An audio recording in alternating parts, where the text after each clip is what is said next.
Buenas noches y bienvenidos a un nuevo programa de la Bitácora del Miedo.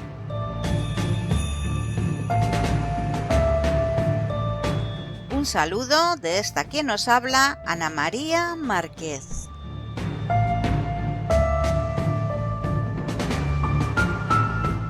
El viaje comienza ya.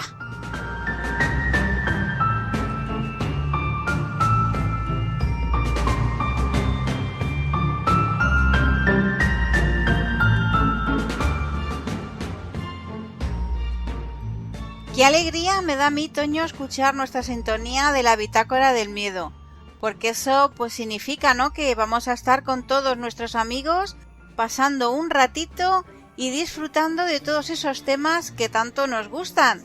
Buenas noches, Toño. Buenas noches, Anita. Saludos a todos y a todo el auditorio y a nuestros seguidores. Claro que sí, Anita, coincido totalmente contigo. Espero fervientemente cada sábado para compartir, como tú dices, unas horas inmersos en este mundo del misterio. Bueno. ¿Cómo se me viene arriba, Toño, en cuanto le doy pie, eh?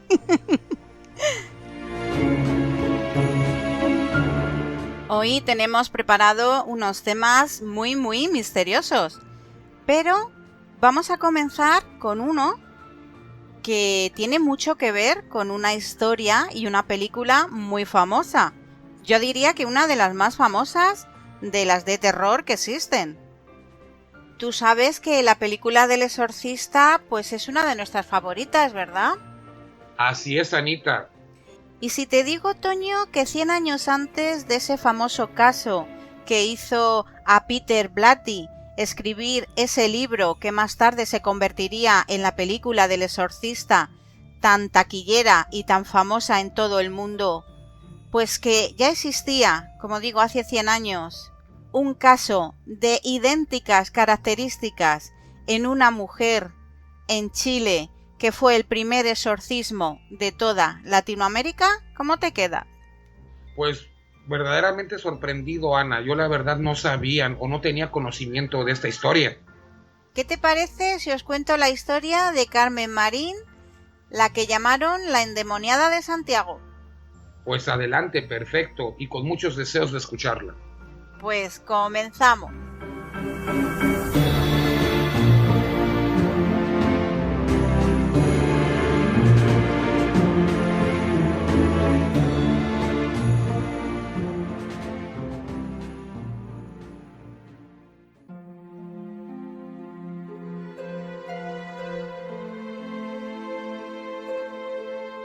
En agosto de 1949, hace ya la friolera de 72 años, el Washington Post publicó una noticia que estremeció a la comunidad del Monte Rainier, en el estado de Washington, Estados Unidos. Un adolescente de 14 años llamado Roland Doe, seudónimo utilizado pues para resguardar su real identidad, fue sometido a un largo proceso de exorcismos, lo que fue desclasificado por la Iglesia Católica después de dar por finalizada la lucha contra la fuerza maligna.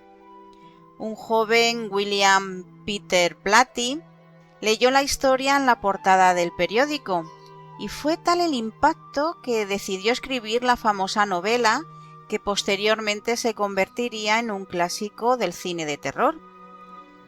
Pero lo que muy pocos saben es que 100 años antes de lo acontecido a Roland Doe, hubo una mujer llamada Carmen Marín que sufrió idéntico calvario y a la que se acabó conociendo como la endemoniada de Santiago.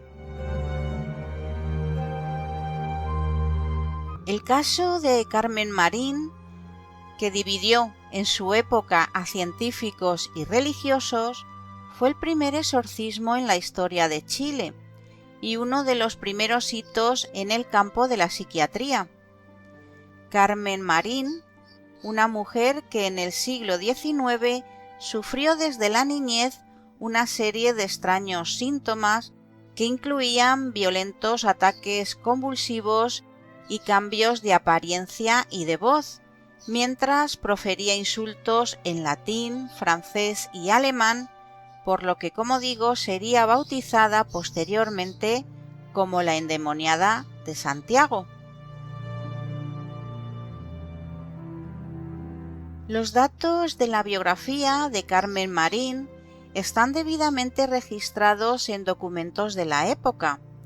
Nació en junio de 1838 en Valparaíso, pero quedó precozmente huérfana cuando todavía no aprendía a caminar, por lo que fue dejada al cuidado de una tía.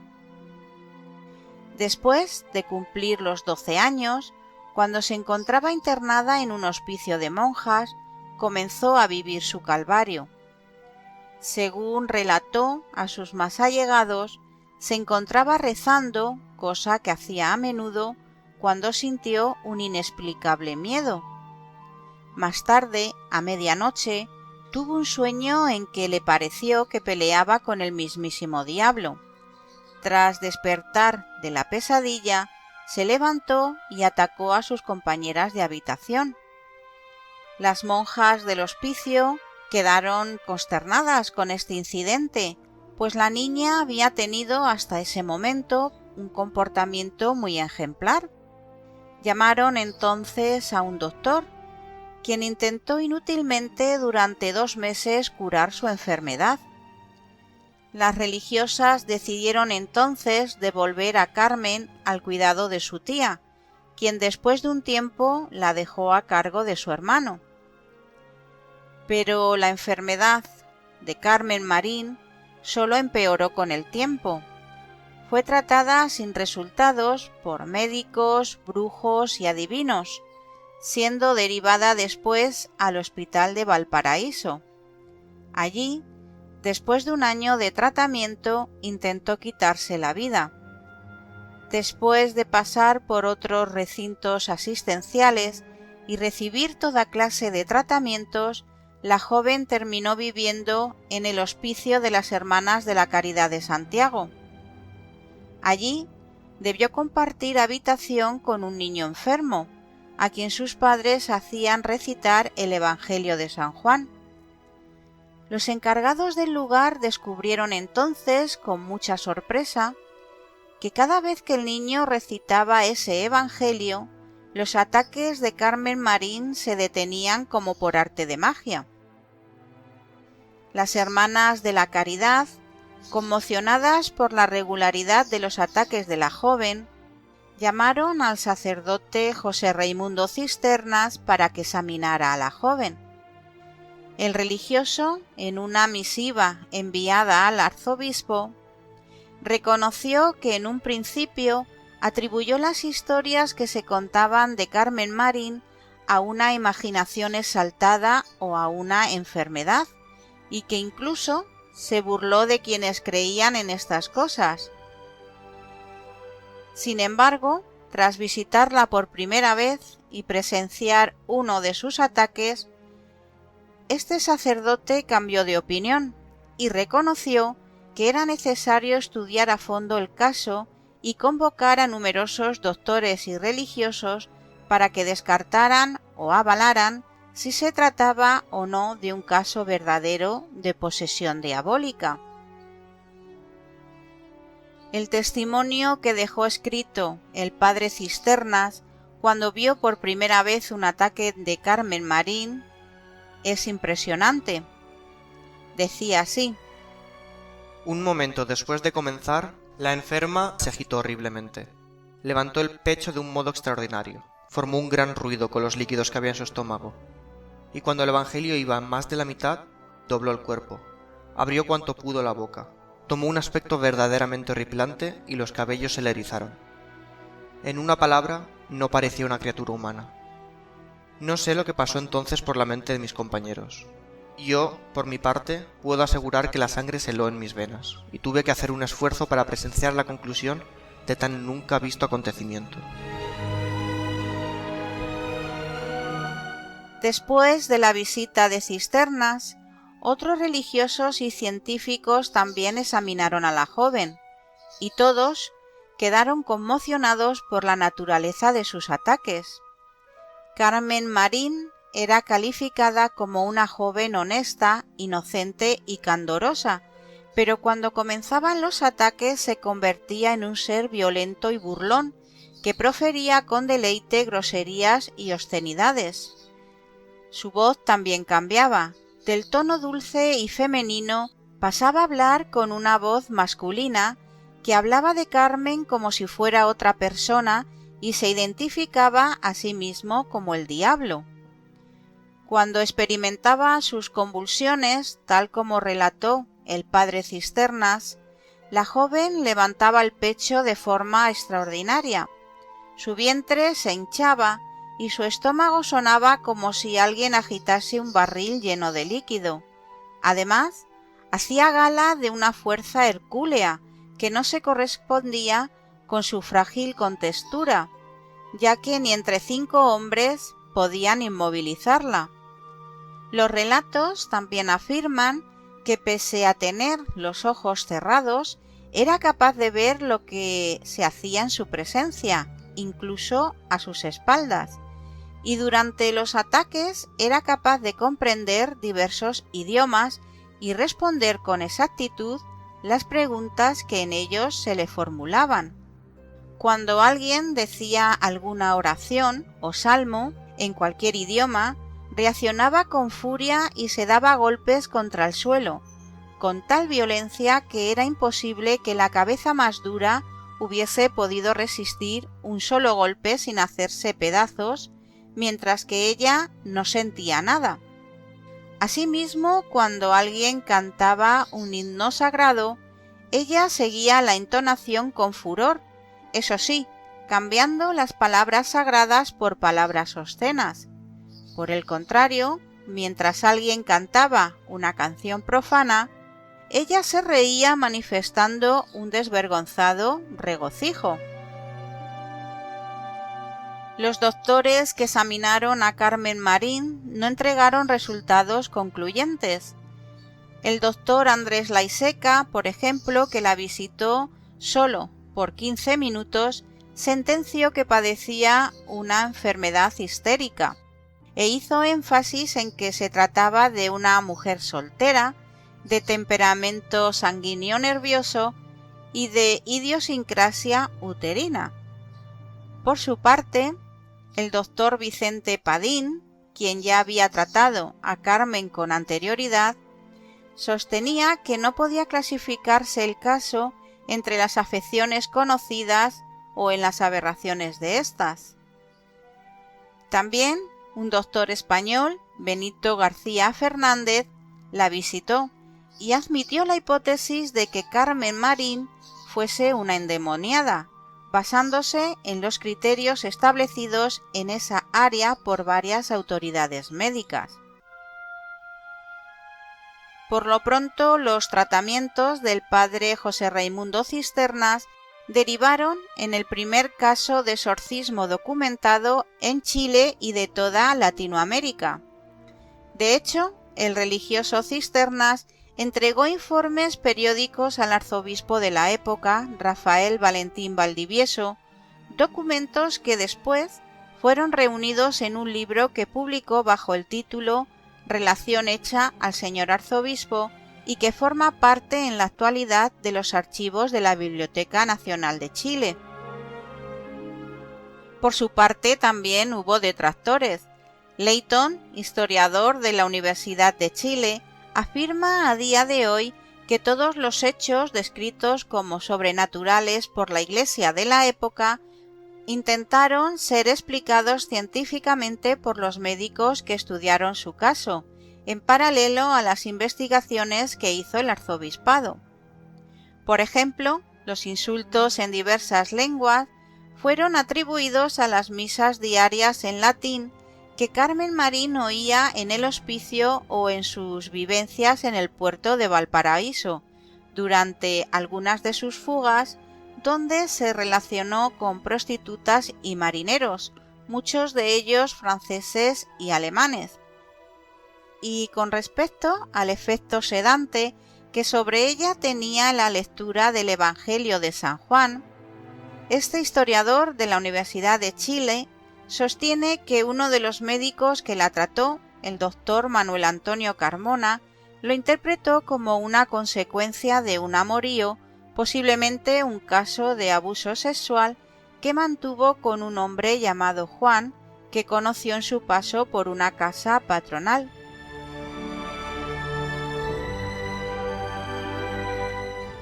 Con respecto al desenlace de la escalofriante historia de Carmen Marín, no se tiene más información que la que se conoció en 1857, año en que se conoció su caso.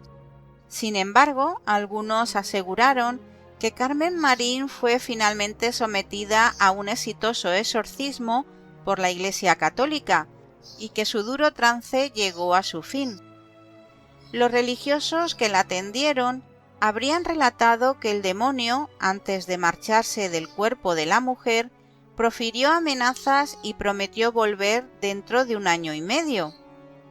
Cuando se le preguntó bajo qué forma, éste respondió: No se sabe. Tendrás que averiguarlo.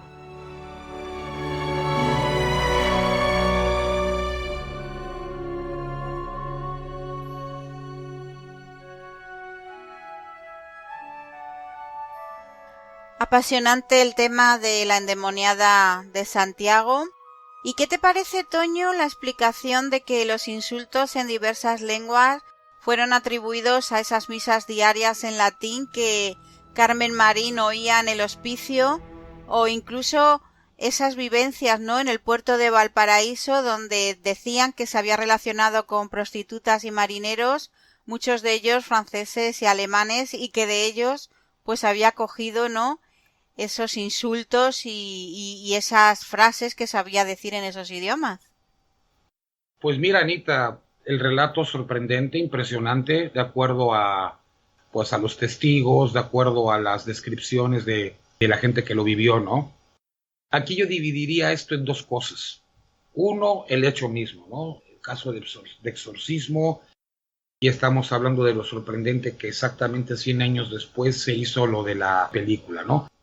El segundo punto, ya yendo más contundente a lo que es esas afirmaciones, esas explicaciones de los científicos, o yo diría pseudocientíficos, pues se sigue dando hasta la fecha, ¿no? Es un síntoma inequívoco de ocultar la verdad y de que pues ellos como científicos nunca van a demostrar que no poseen la verdad absoluta y nunca van a reconocer algo que no lo pueden explicar simplemente, ¿no? Entonces dan ese tipo de afirmaciones y explicaciones muy fantásticas, muy increíbles, inverosímiles, que vendrían siendo, yo creo que más fantasiosas que el hecho mismo, ¿no? En este caso de posesión, ¿no? Así es. Y lo estamos viendo hasta nuestros días, ¿no? En todo ese tipo de hechos, situaciones o cuestiones fantásticas, ¿no? No, al no tener una explicación científica, no existe. Y si le quiero dar a como dé lugar una explicación científica, pues viene siendo más increíbles que el hecho mismo, ¿no? Que podría ser creíble. Totalmente de acuerdo contigo. Es que algunas de estas explicaciones son hilarantes, son de risa, porque están cogidas con pinzas. O sea, es por dar una teoría, pero que, como dices, es más inverosímil incluso que la propia explicación de esa posesión, por ejemplo, en este caso. Pues lo estamos viendo ahora, ¿no? El caso del Oumuamua, ¿no? Que a lo mejor es un cometa y que está... bueno, sí, pero si es cometa, ¿cómo es que no tiene cola? Entonces, ¿cómo lo catalogas como cometa? No, pues entonces es un asteroide que está viajando en el espacio. Ah, caray, un asteroide está viajando en el espacio, el cual es capaz de llevar una dirección definida y además acelera y desacelera. Yo nunca he visto que un asteroide acelere o desacelere. Eso es porque tú o la aceleras o le quitas el pedal al fondo, ¿no? O sea, Pues eso sí. tampoco lo hace un asteroide. No, a ver, espérate. Puede ser algo artificial. Son muchas cosas, ¿no? Que, pues, para mí quedan en ridículo, ¿no? Esa es mi opinión, Ana. Y yo creo que en cada caso increíble le van a tener que buscar la explicación científica, que a lo mejor no la haya, y pues para mí quedan en ridículo. Es lo que yo te puedo decir. Sí, pienso exactamente igual que tú. Imagínate una chica que se aprenda bien las frases de latín por las enseñanzas que recibió de la iglesia, o se va a aprender todas las lenguas de los marinos que llegaban al puerto. Entonces son cosas que, digo yo, no van al lugar, ¿no? Es simplemente querer censurar, querer ocultar las cosas, querer ocultar la verdad, y pues tenemos que seguir viviendo en esta matriz, como dices tú, ¿verdad? Sí. Como borregos, ¿no? Nada más viendo hacia adelante, sin ni siquiera poder voltear de un lado para otro, ¿no? O inclusive voltear atrás para ver, bueno, cómo es que sucedió esto, ¿no? Esa es mi opinión, Anita. Sí, yo concuerdo contigo totalmente, porque pienso que siempre hay que buscar el lado racional de las cosas, pero llega un momento en que las evidencias pues no pueden tergiversarse, ¿no? Y están ahí y entonces pues hay explicaciones que, como dices, son más ridículas aún y más inverosímiles que la realidad, ¿no? En este caso del que estamos hablando, pues que la propia posesión. Imagínate este científico en aquella época, el que dio la explicación esta, pues lo más seguro es de que se hubiese dicho, no, todo es verdad, es cierto, a esta chica la posee un espíritu, por medio de esa fuerza sobrenatural o suprahumana, ¿verdad? La hizo hablar idiomas que no conocía, etcétera, etcétera, etcétera. Te puedo asegurar que ese tipo al siguiente día está despedido de su trabajo. Por supuesto. Si hasta la fecha lo están haciendo, imagínate en 1872, ¿no? Estamos hablando de hace casi 150 años. Pues sí, la verdad es que es un caso realmente impresionante que da pues lugar a este tipo de debates y que desde luego no deja indiferente a aquel que lo conoce.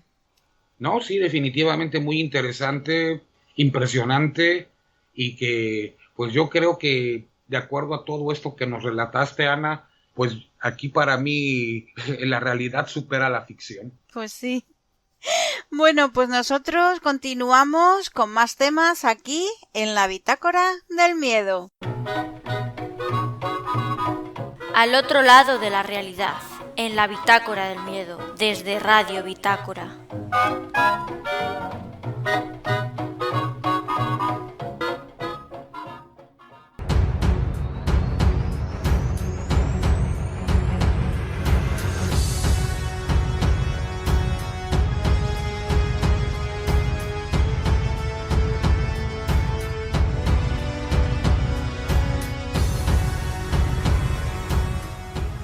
Nos vamos de ruta con los fantasmas a edificios con siglos de historia, palacios, castillos, monasterios, que a lo largo de los siglos han sido morada de personajes ilustres y escenarios de historias de pasión, de momentos históricos y del origen de misterios y leyendas.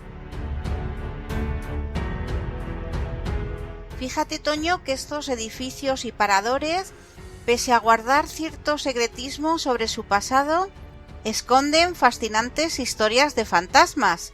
Así que nos vamos a ir a esos castillos, a esos alojamientos, como digo, con esos años de historia que se han convertido ahora ya en leyenda.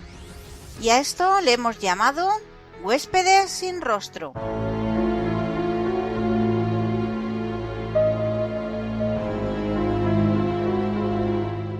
Y comenzamos con Madrid, con la Posada del Peine.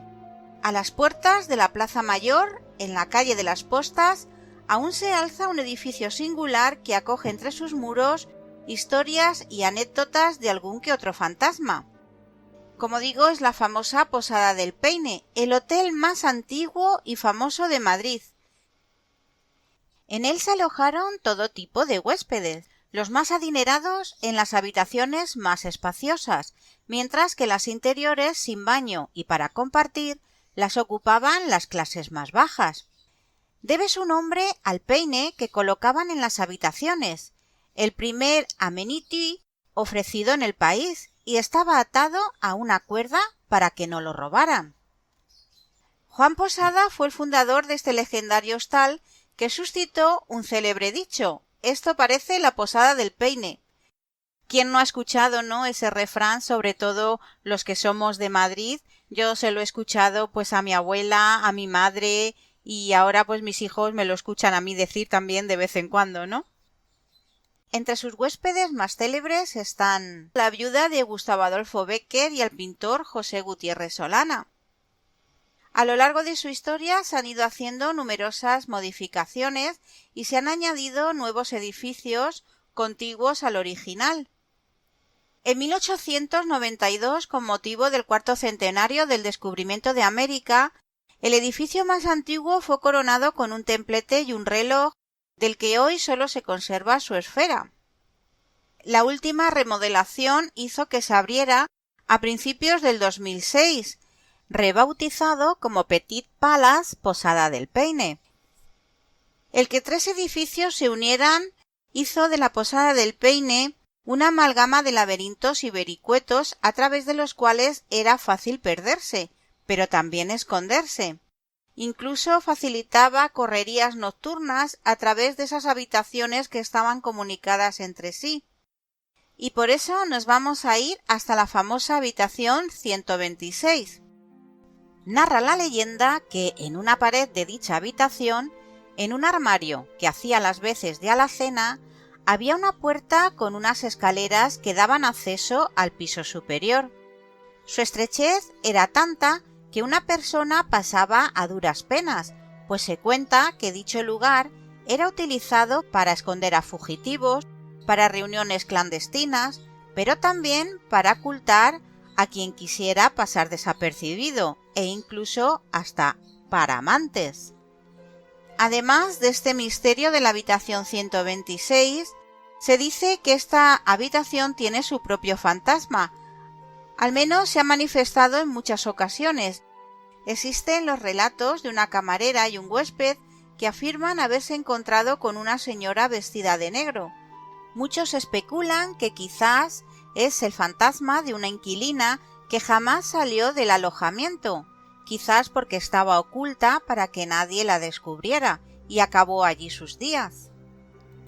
Lo que es innegable es que la Posada del Peine fue un lugar vivo donde convivían personas de paso con otras que la tenían como vivienda habitual. Según los periódicos de comienzos del siglo XX, diferentes hechos tuvieron lugar en la posada, suicidios, incendios, incluso en algunos se cuenta que la posada fue guarida temporal de algún que otro ladrón y asesino. Todo eso pudo alimentar su leyenda e impregnar el lugar con sucesos tan variopintos. Pues muy interesante. Quizá pasé por ese lugar varias veces sin darme cuenta. Pues seguramente, porque además está en una de las zonas más céntricas de Madrid. No, sí, yo conocí por ahí, pero pues ni idea de que fuese la Posada del Peine y con tantas historias, ¿no? Además que sí, sobre todo pues el refrán, ¿no? Que ya desde bien niño pues todo lo solemos oír, ¿no? Cuando pues en casa se aloja demasiada gente, ¿no? Es un entrar y salir de personas, se dice, esto parece la Posada del Peine. Pues sí, así es. Así empiezan los refranes, los dichos. Claro.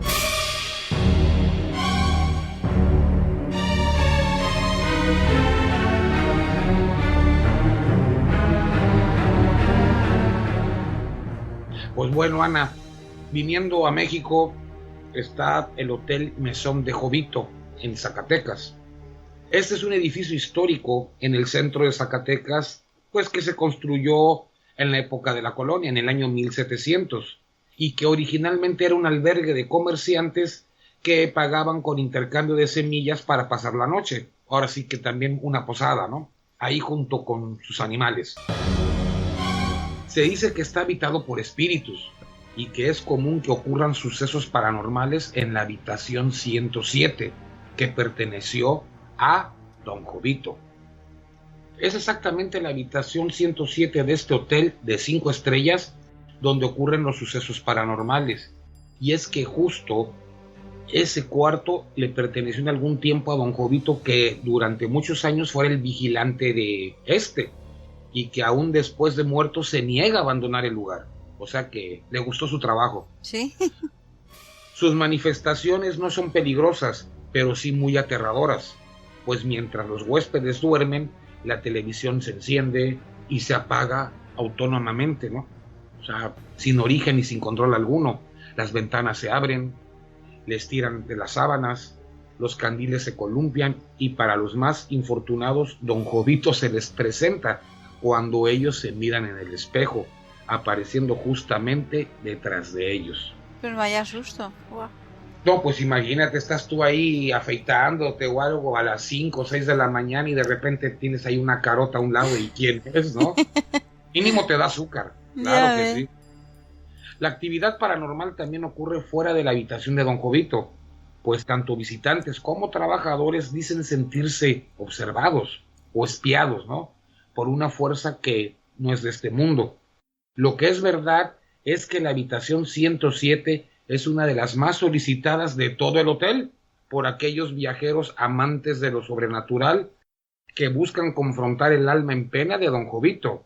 O sea, pues también yo creo que investigadores, ¿no? Claro. Eso sí, a don Jovito se le hizo escultura de cantera rosa para que él supiera que aún sigue siendo recordado, ¿no? Nada, apunta lo de la habitación 107 si algún día vamos para allá, para Zacatecas. Ah, no, y Zacatecas es precioso, ¿eh?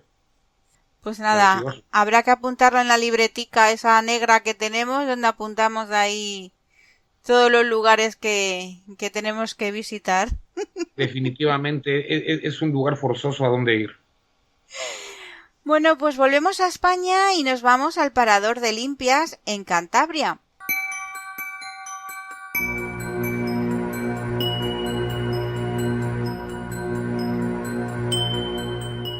El Parador Palacio Ducal de Eguilior se sitúa, como digo, en la localidad cántabra de Limpias, cerca de Laredo.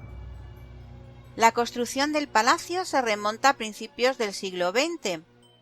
Desde entonces se convirtió durante 28 años en residencia del conde de Albox y de su mujer, doña Carmen Avial y Llorens. Durante la Guerra Civil el palacio fue saqueado y utilizado para distintos fines. Primeramente fue hospital provisional para los republicanos y después prisión al entrar las tropas nacionales. Imagínate con esos antecedentes, pues la energía, ¿no?, que tiene que haber ahí concentrada. La cantidad de energía tremenda que debe de haber, sí. Sí, porque el sufrimiento... Esa no se disipa. El sufrimiento, madre mía. Las primeras noticias sobre hechos extraños son anteriores al inicio de las obras destinadas a convertir el palacio en parador. Fue entonces cuando los miembros de un grupo de investigación paranormal pernoctaron varias noches en el lugar y realizaron sesiones de Ouija, obteniendo varias psicofonías. Cuando se estaban llevando a cabo las labores de restauración y reconstrucción del palacio, algunos de los operarios que trabajaban en el lugar comenzaron a escuchar sonidos extraños y notas de un piano que procedían de alguna de las estancias del palacio. La dimensión que alcanzaron los sucesos llegó a tal punto que se dio el curioso caso de obreros que se negaron a acudir a trabajar por el miedo que les producía la continua repetición de esos extraños sonidos y fenómenos tales como el movimiento inexplicable de objetos, sillas y lámparas. A día de hoy dicen algunos que todavía es posible ver extrañas sombras pululando por los jardines e incluso en los mismos pasillos del palacio. Otros investigadores han señalado una amplia casuística de sucesos extraños que incluye ruidos y golpes detectados durante estas reformas, apariciones de un hombre en una de las habitaciones, el sonido de una canción infantil salida de un piano en la planta baja y destaca sobre todo la repetitiva aparición de una mujer con un camisón blanco que va de la mano de una niña o de un niño, las versiones varían, ¿no?, que pasea por las estancias del palacio. Según fuentes cercanas a la familia Eguilior, pudiera tratarse de Margarita Eguilior Rodríguez, sobrina del conde de Albox, fallecida a los 29 años y madre de un niño, que falleció a los 3, que se correspondería con el niño que va de la mano de esa figura femenina. Supuestamente. Unos dicen que niña, claro, que luego niño, Pero bueno, finalmente la energía ahí está y sigue merodeando, ¿no? Así es. En la recepción del parador indican que ahora la supuesta actividad se concentraría en la habitación 205. Así que si alguno de nuestros amigos oyentes pasan por este parador de limpias, ya saben que la habitación 205 es la que, si quieren pasar una noche un poquito movidita, es la que tienen que pedir. Pues el que quiera aventurarse y pasar una noche estridente puede ir al palacio, ¿no?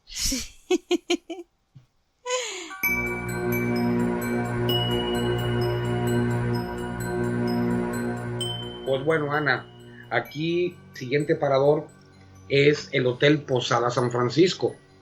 Este es un hotel bellísimo de estilo colonial y que está justo enfrente de la plaza principal de Tlaxcala, del estado mexicano de Tlaxcala, donde se come una barbacoa, unas tunitas de cactus. Ay, la barbacoa con tus tortillitas calientes, tu agüita de tuna, todo exquisito. Pero bueno, este edificio fue construido en el siglo XVI y es considerado patrimonio histórico. Este hotel embrujado guarda muchas historias y se cree que ocurren sucesos paranormales en su interior. Imagínate que a medianoche ves a una niña asustada buscando a su mamá. ¿Cómo reaccionarías? Oye, ¿dónde está mi mami? No, pues no sé, mija, pero yo me voy. Pues sí. Varios testigos, Ana, aseguran que a las 12 de la noche una niña se aparece en los pasillos, preguntando, como te dije, por su mamá, pero pues nadie puede ayudarla, pues su nombre no está registrado en el hotel. Se cree que es el fantasma de una pequeña que murió ahogada en una pila de agua del antiguo lavadero público que había en el lugar.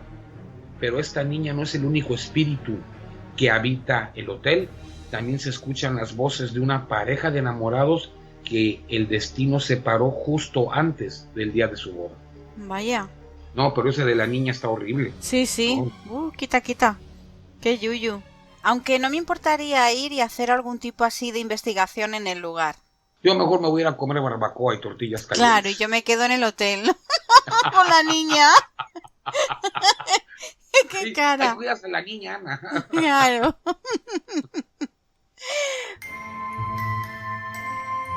Bueno, pues volvemos a España y nos vamos a otro parador, esta vez al de Jaén, concretamente al castillo de Santa Catalina. Fíjate, Toño, posiblemente el único establecimiento que en su historia cuenta con una reclamación por la existencia de un fantasma en la habitación 22. ¿Qué te parece? No, pues... Claro, porque las reclamaciones más normales y asiduas en los hoteles pues suelen ser que el aire acondicionado no funciona, que la televisión no va, no sé, cosas así. Pero que no, sí, pero un ya fantasma... pero ya con esos antecedentes que nos estás dando, yo creo que a lo mejor nada más ver el castillo por foto, ¿no? Bueno, pues al parecer, una noche un cliente fue arrancado de su sueño por el ruido de golpes en su puerta y las voces de una mujer.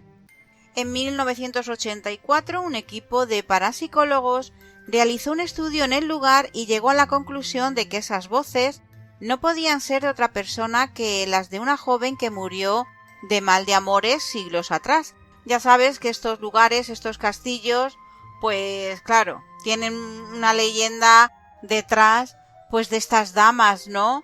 Que eran allí, pues, o encerradas o abandonadas, ¿no? O por sus maridos o sus propios padres, ¿no? Que las tenían allí, que finalmente, pues, acababan muriendo, ¿no? Era un secuestro social, así es. Pues sí. Pero no es el único inquilino incorpóreo del parador. En Jaén cuentan con la presencia del conocido como Terrible Lagarto, prisionero del castillo que murió de hambre durante su cautiverio.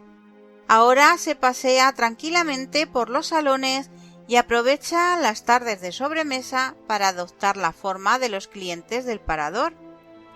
No es peligroso, pero si alguna vez notas que la persona con la que estás hablando no recuerda algo que le acabas de contar, es posible que justo en ese momento su cuerpo se encontrara ocupado por el antiguo prisionero. No, pues menos voy, imagínate que sufras una monta espiritual ahí. No, no. Y si no regresas, peor, ¿no? Bueno, pues mira, te quedas siendo el terrible lagarto, ¿no? Pues así es. No, no, no, no. El lagartijo. El lagartijo, el garrobo. Bueno, volviendo a México, Ana, está el Hotel Windham en Mérida, Yucatán. Hombre, ¿dónde tú Mérida, naciste? pues sí, muy bonito Mérida. Lo recomiendo que lo visiten. A Ana no le gustó mucho, pero ¡Uy, qué mentiroso! bueno, el Hotel Windham de Mérida, pues además de que Mérida es famosa por sus hermosas mansiones antiguas, pues este tipo de construcciones son las favoritas de los espíritus, a los que les gusta regresar para recordar los momentos felices que vivieron en ellas, ¿no? El Hotel Windham de Mérida es una elegante casona construida en el año de 1912 y sus muros guardan muchas historias del pasado, ¿no?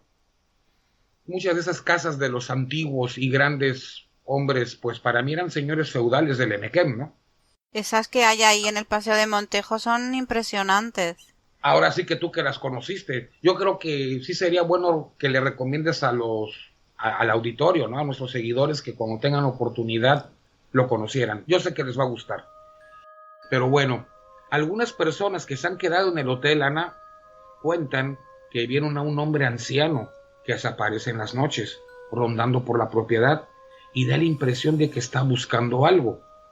Se cree que es el espíritu de un señor que era dueño de una de las casas cercanas al hotel y que al morir fue enterrado en su jardín. Seguramente este hombre solo está un poco aburrido y le gusta salir en las noches para divertirse, ¿no? Que vaya ahí al Parque de Santana, ¿no? Sí. A comprarse unos panuchos, ¿no? Sí, mejor que estar ahí asustando Asustando a los pobres huéspedes, sí. Bueno, pues continuamos con paradores españoles y esta vez nos vamos al de Sigüenza. Hacerlo es ir a la leyenda del fantasma de Doña Blanca de Borbón, esa que dice que entre las paredes de esta fortaleza del siglo XII se escucha... Antiguo. Sí, se escucha por las noches sollozos de una mujer junto al ruido de unas cadenas que arrastran. Hay quien asegura incluso haber visto una nebulosa blanca flotando en el aire. La leyenda de Doña Blanca nos dice que siendo una bella joven y rubia, de buen donaire, según las crónicas de la época, la casan con el rey Pedro I el Cruel. La boda se celebra en Valladolid y tras la tercera noche de bodas el rey Pedro la repudia y abandona, fugándose con su amante María de Padilla.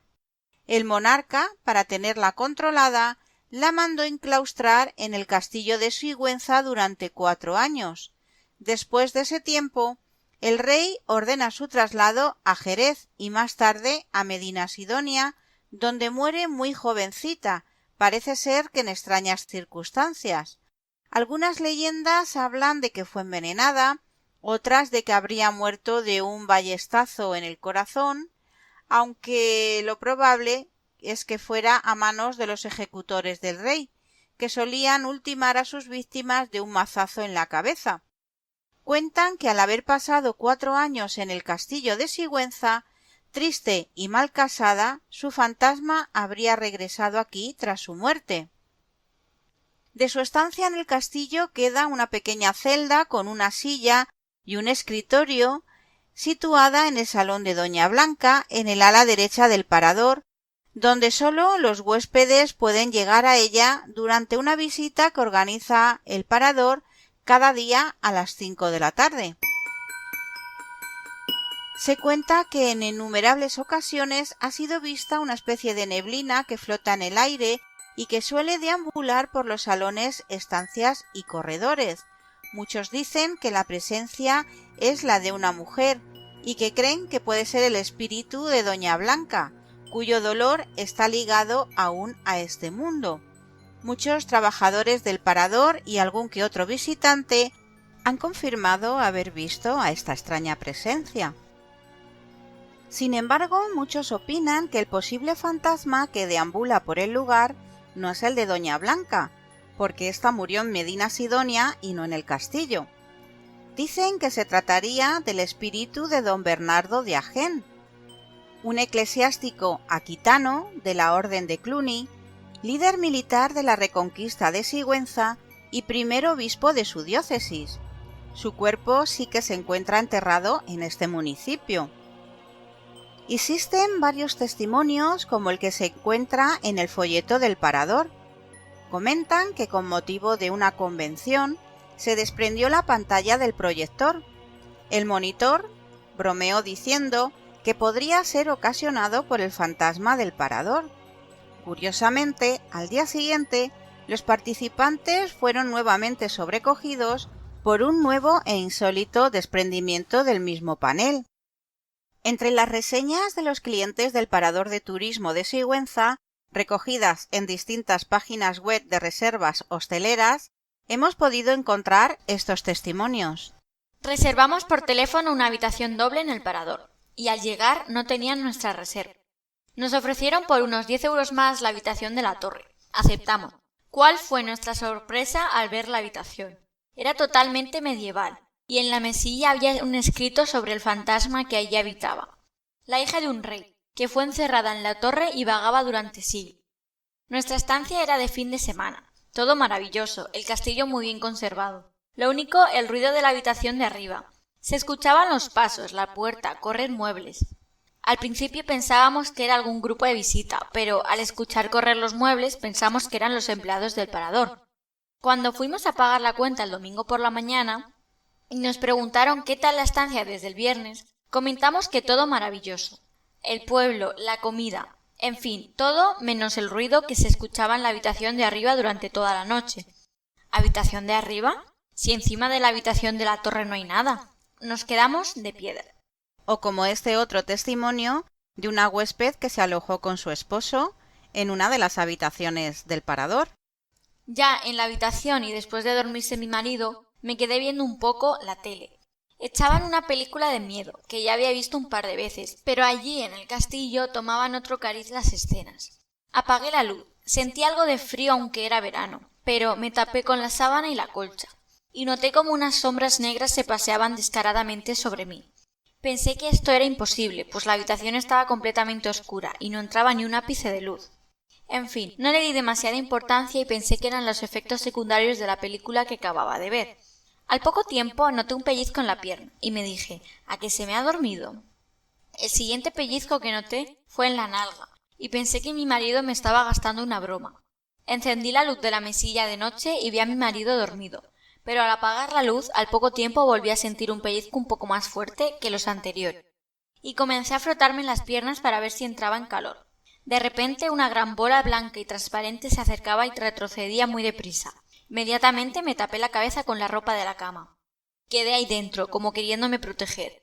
Pero cuando noté esa bola blanca más grande y más cerca de mí, salté de mi cama a la de mi marido, y me dormí abrazada a él. Al despertar, no puedo asegurar que fuera real o un sueño, pero al estar el Parador supuestamente encantado, he querido dejarlo reflejado. Jolín, pues vaya, ¿no? No, está fuerte el asunto.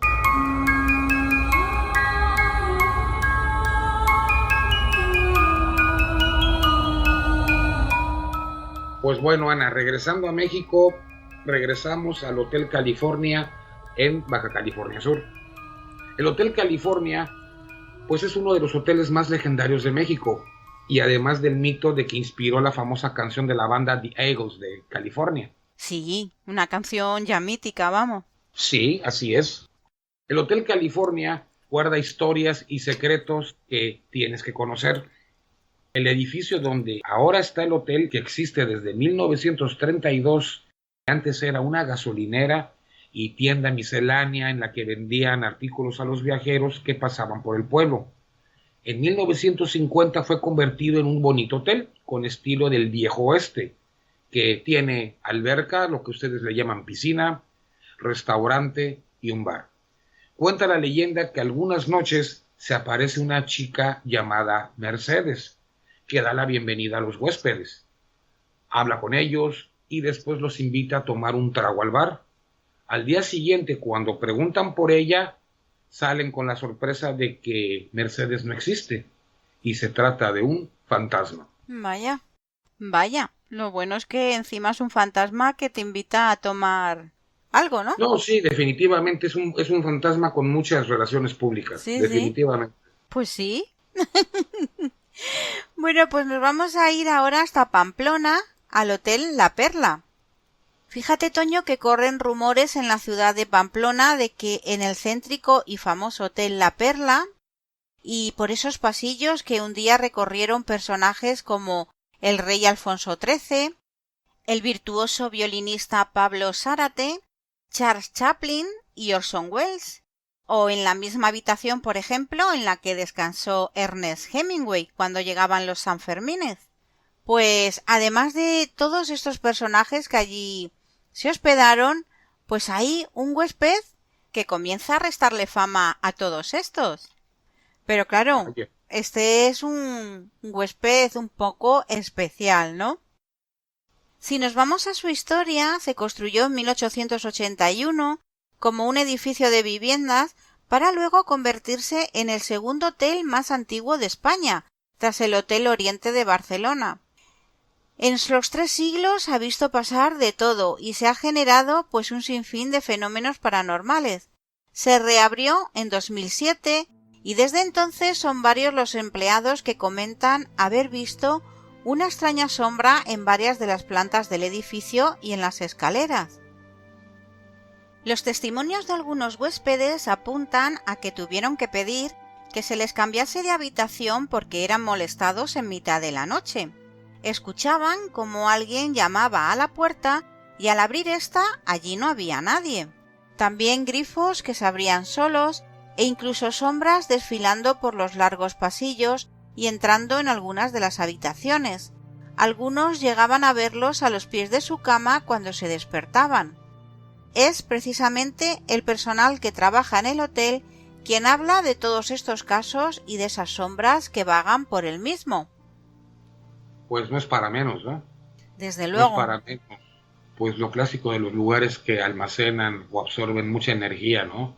Que caminan, que abren, cierran puertas. Eso de lo del grifo del baño, eso es clásico, ¿no? Sí.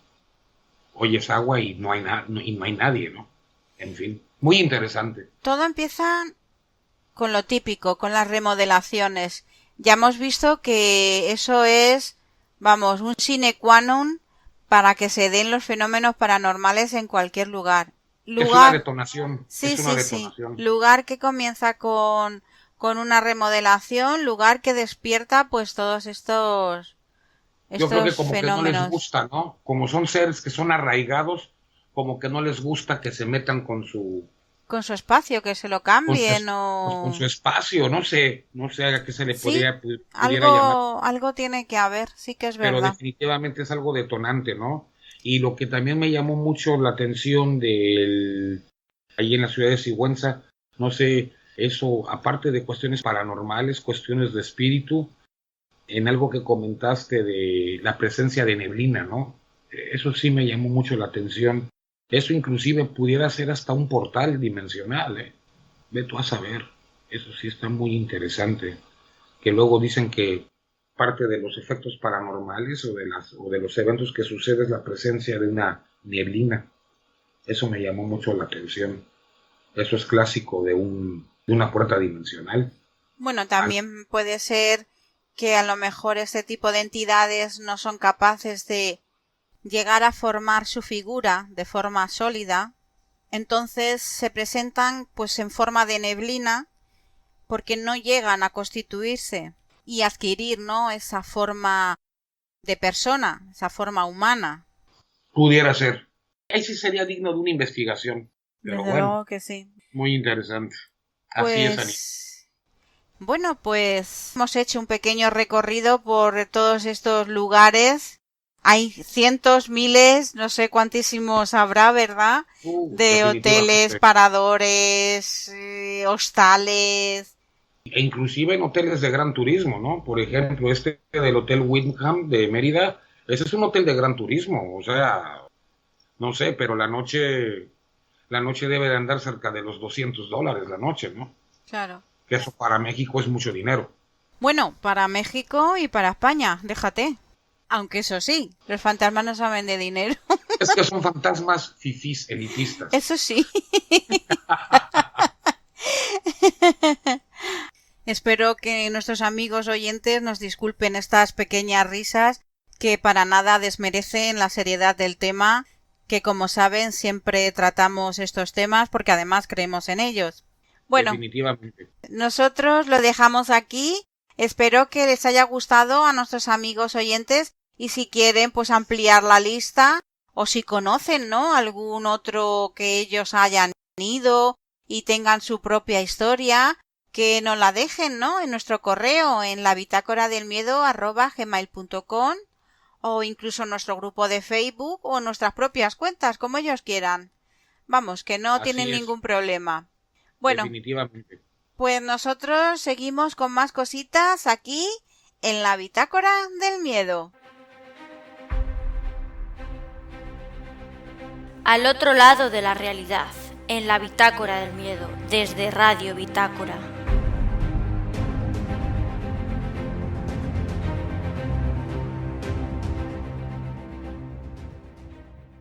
Toño, tú sabes que hay historias y relatos sobre hospitales en los que hay enfermeras o monjas fantasmas, ¿verdad? Así es, Anita. ¿Y si te invito a escuchar uno sobre una ambulancia encantada al que ha puesto voz nuestra compañera Laura Lozano?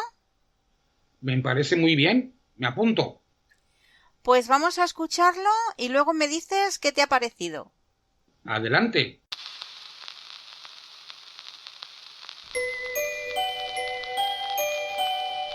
El paciente invisible. Relato de Ana María Márquez. Voz de Laura Lozano.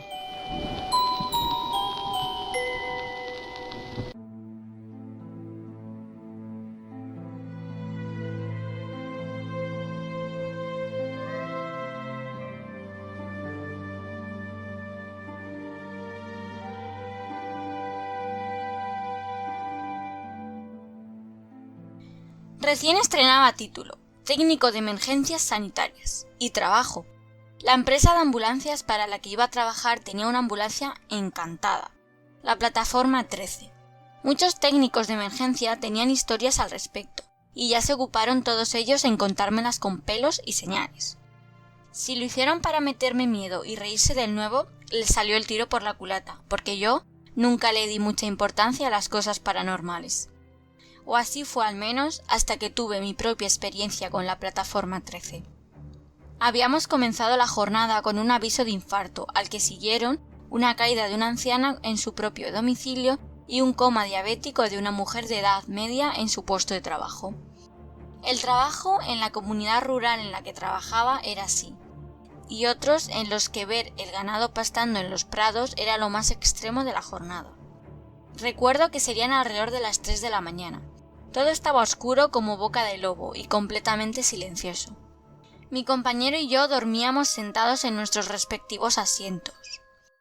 Yo en el asiento del conductor y él en el asiento del pasajero. Me despertó entonces una voz ahogada y pensé que mi compañero estaba hablando. Le dije que estaba tratando de dormir y cerré de nuevo los ojos, pero de nuevo escuché claramente una voz masculina que decía: ¡Dios mío! ¡Me estoy muriendo! Seguido de unos segundos de respiración agitada. Miré hacia el lugar en donde estaba mi compañero y vi por su expresión que él también había escuchado lo mismo que yo. Ambos nos sentamos con la espalda recta y miramos hacia la parte de atrás de la ambulancia, en concreto la zona en la que suelen ir el paciente, lugar de donde sonaba como si la voz hubiera venido. Durante unos segundos no escuchamos nada, salvo nuestra acelerada respiración. Luego escuchamos el clic del regulador de una botella de oxígeno y un silbido, como si fuera una fuga. Con el corazón latiendo a 1000 por hora, encendí las luces y tanto mi compañero como yo salimos corriendo de la ambulancia. Pensé que quizá algún transeúnte en estado de embriaguez o algún chaval haciéndose el gracioso podía haber entrado mientras dormíamos, así que nos dirigimos a la parte de atrás de la ambulancia y abrimos las puertas traseras. Allí no había nadie. Revisé las botellas de oxígeno, ninguna había sido abierta. Ni mi compañero ni yo dormimos mucho después de eso. Ahora yo era uno más de la larga lista que tenía su propia historia acerca de la plataforma número 13.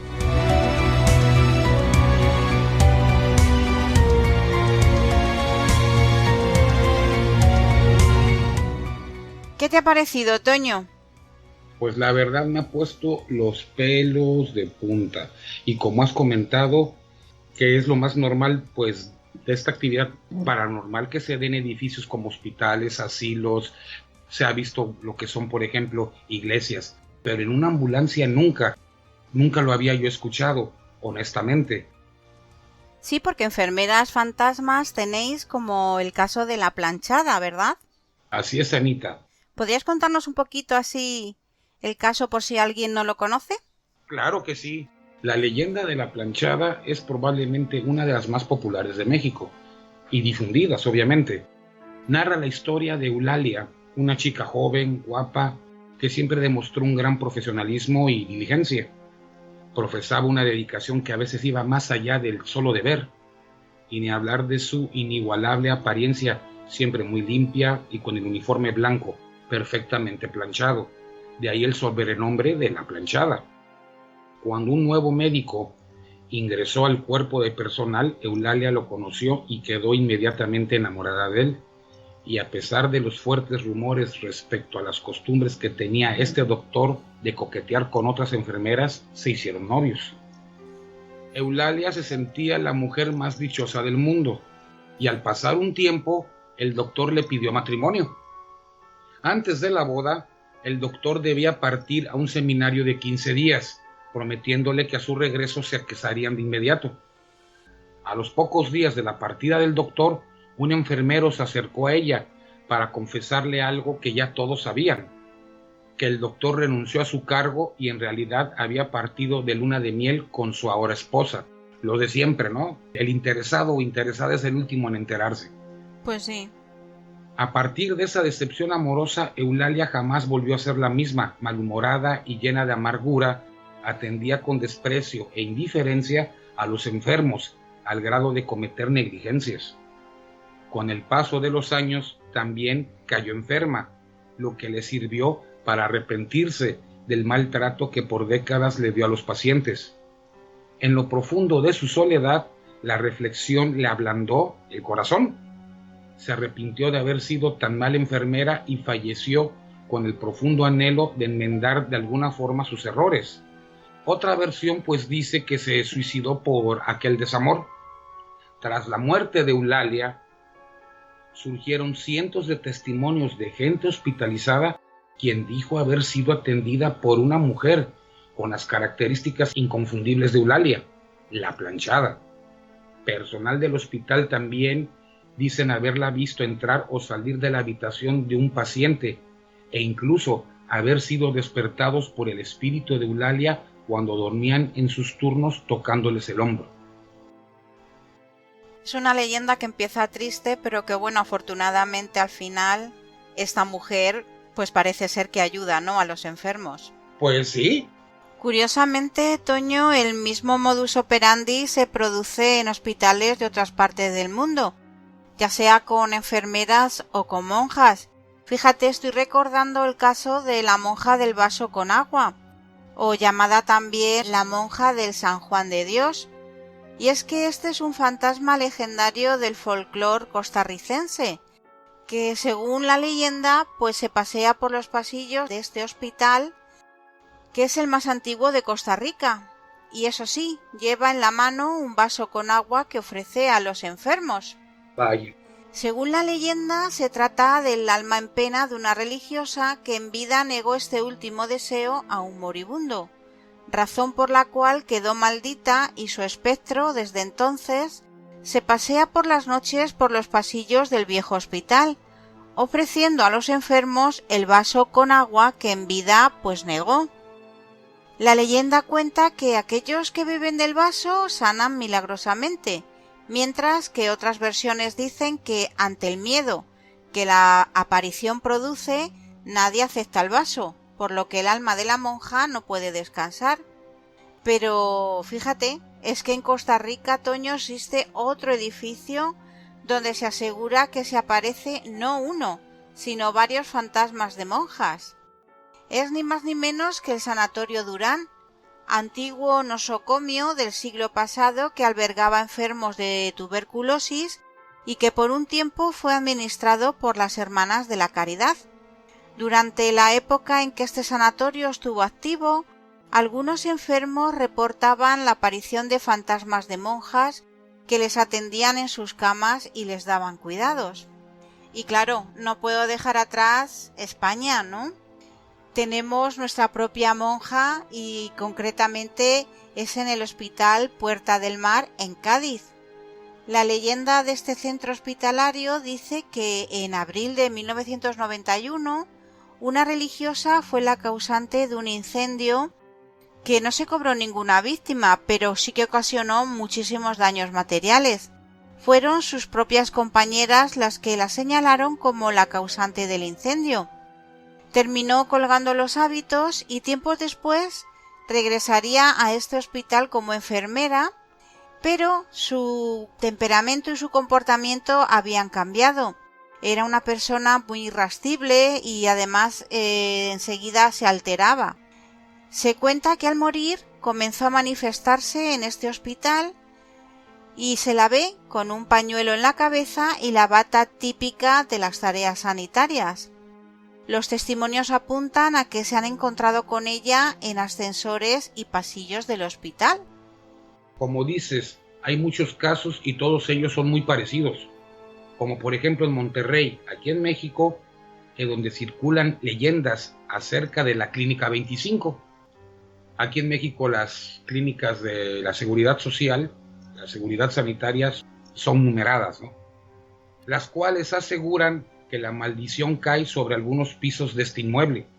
Uno de ellos es el 7º, en donde los testimonios aseguran haber visto a una enfermera llamada Margarita, que durante la década de los años 70 se suicidó en el almacén de medicinas.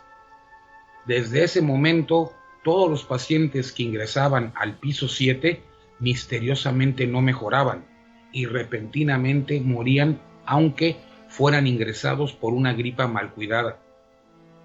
Vaya, pues cualquiera, ¿no? O sea, es que si te mandan al piso 7, más de uno habrá salido corriendo.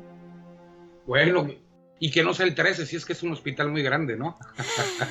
Lo que está claro, Toño, es que en un hospital siempre se da la eterna dualidad, ¿no? Entre la vida y la muerte, entre la felicidad y la pena. Y eso pues impregna cada uno de sus rincones y origina esos fenómenos que estamos aún bastante lejos de explicar. Así es, Ana. Y déjame decirte que de estos casos de ambulancias, hospitales, se han hecho películas. No sé si tú recuerdas, hace unos años, no sé, hace unos 15 años, 14 años, Nicolas Cage hizo una de un paramédico y que se le aparecían los accidentados, porque pues ya habían no. fallecido y se le aparecían los accidentados. No sé si lo recuerdes. No, no la recuerdo esa película. Y bueno, también ahí hay un caso, compartiendo esos relatos con la gente, Ana, me acabé de acordar de un relato que nos comentó, nos platicó mi tío Jorge, el que era médico. ¿Sí? De lo que le sucedió cuando llegaron los cadáveres, los muertos, de lo del México 68. Déjame, Toño, que haga un inciso para todos aquellos amigos que no conocen esta historia, pues simplemente decirles que el 2 de octubre de 1968, en la Plaza de las Tres Culturas, en Tlatelolco, se manifestaron estudiantes universitarios contra la represión del gobierno y la liberación de presos políticos, entre otras peticiones, ¿no? En un momento de la protesta, pues el gobierno pues mandó militares y en medio de esa violencia hubo un fuego cruzado en el que murieron muchísimas personas, entre estudiantes, madres, padres, maestros, vecinos que estaban por allí, en fin, muchísimas personas. No hay una cifra oficial a día de hoy todavía. El gobierno evidentemente dijo una muy pequeña, casi irrisoria, pero las cifras van más de 300 muertos, se calcula. ¿No es así, Toño? Así fue, Ana. Bueno, pues ahora ya sí, cuéntanos qué experiencia extraña vivió tu tío. Pues fue lo que sucedió, toda esta situación que se salió fuera de control. empezaron a llegar los cuerpos en la unidad de urgencias donde él estaba trabajando, que él estaba de guardia, pues él era un médico joven. Eran muertos entre estudiantes, entre soldados, entre gente que andaba por ahí curioseando, y se los llevaron todos al anfiteatro, a la morgue. Entonces había uno de un tipo indígena que al parecer le tocó todo el desastre. Ahora sí que le tocó estar en medio de la cámara húngara y le tocó fallecer. Y platican que pues fueron pasando los días, la cosa es que se empezaron a reclamar los cadáveres, etcétera, y los que no eran reclamados, pues a la fosa común. Entonces, ya faltando un par de días, 2 o 3 días para que ya fuese enviado el cuerpo a la fosa común, pues ya los ponían o los agrupaban para ser enviados ahí. ¿Qué te diré? Eso lo hacían durante el día, ya lo tenían todo preparado. Llegaba la noche, pasaba el turno de noche y al otro día en la mañana estaba el cuerpo en el anfiteatro general de los que estaban esperando para ser reclamados. Oye, pero ¿cómo es que moviste esto? No, nadie lo movió. A ver, vamos a preguntarle a la guardia. Oigan, que no lo muevan porque el tipo está ya planeado, programado para ser enviado a la fosa común. Y ese mismo día lo volvieron a poner en el grupo de donde iban a ser enviados a la fosa común.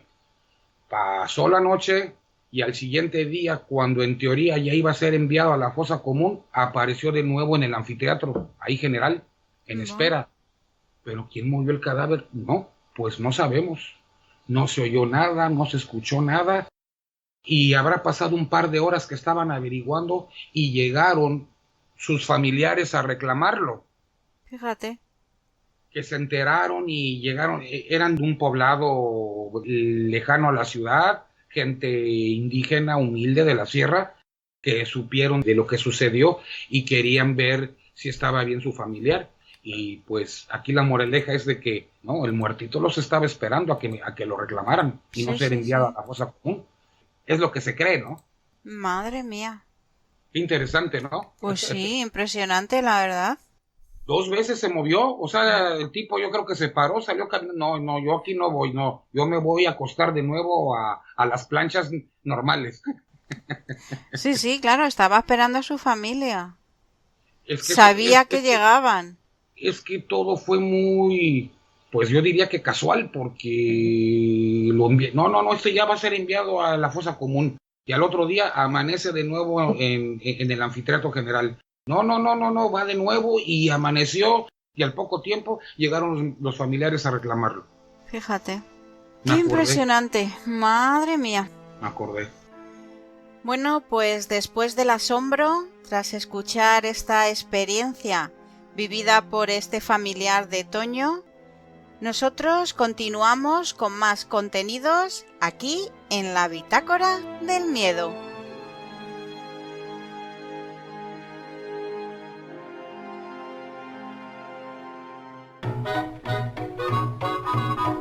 Al otro lado de la realidad, en la Bitácora del Miedo, desde Radio Bitácora.